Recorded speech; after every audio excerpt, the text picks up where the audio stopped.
Greetings.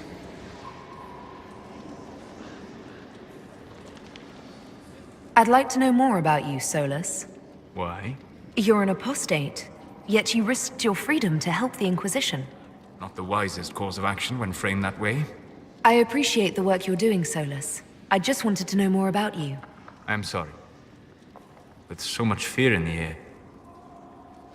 What would you know of me? What made you start studying the Fade? I grew up in a village to the north. There was little to interest a young man, especially one gifted with magic. But as I slept, spirits of the Fade showed me glimpses of wonders I had never imagined.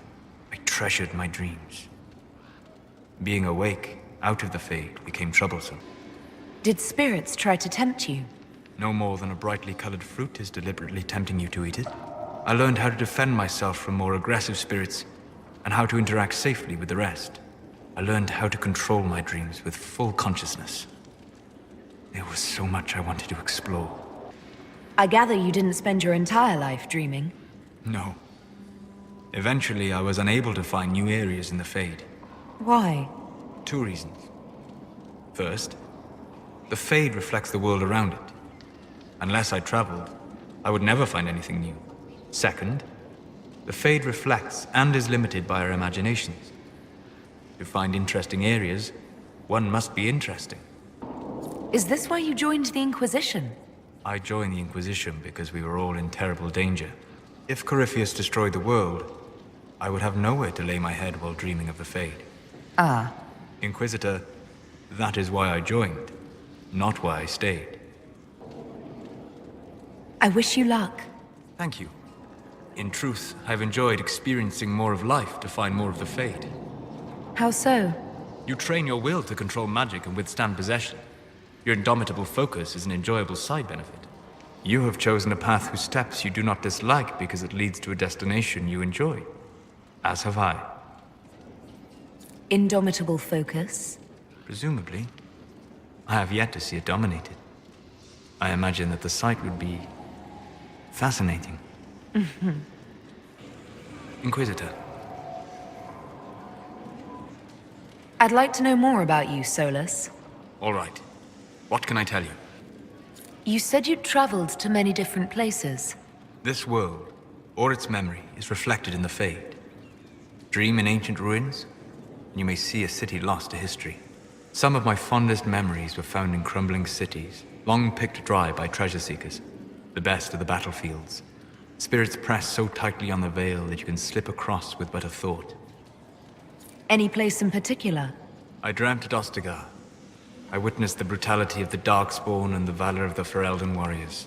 I saw Alistair and the hero Ferelden light the signal fire, and Logain's infamous betrayal of Kaelin's forces. I've heard the stories. It would be interesting to hear what it was really like. That's just it. In the Fade, I see reflections created by spirits who react to the emotions of the warriors. One moment, I see heroic wardens lighting the fire, and a power-mad villain sneering as he lets King Kaelin fall. The next, I see an army overwhelmed and a veteran commander refusing to let more soldiers die in a lost cause.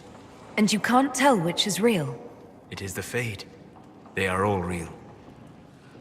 Have you always traveled and studied alone? Not at all. I have built many lasting friendships. Spirits of wisdom, possessed of ancient knowledge, happy to share what they had seen. Spirits of purpose helped me search. Even wisps, curious and playful, would point out treasures I might have missed. I don't know of any spirits by those names. They rarely seek this world. When they do, their natures do not often survive exposure to the people they encounter. Wisdom and purpose are too easily twisted to pride and desire. You're saying that you became friends with Pride and Desire demons? They were not demons for me. Meaning? The Fade reflects the minds of the living. If you expect a spirit of wisdom to be a pride demon, it will adapt. And if your mind is free of corrupting influences, if you understand the nature of the spirit, they can be fast friends. I'm impressed that you could become friends with spirits. Anyone who can dream has the potential. Few ever try.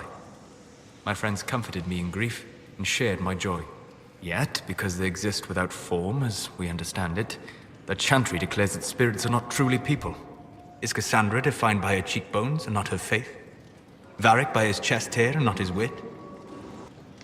You have an interesting way of looking at the world, Solas. I try. And that isn't quite an answer. I look forward to helping you make new friends. That should be... well, That isn't quite an answer either.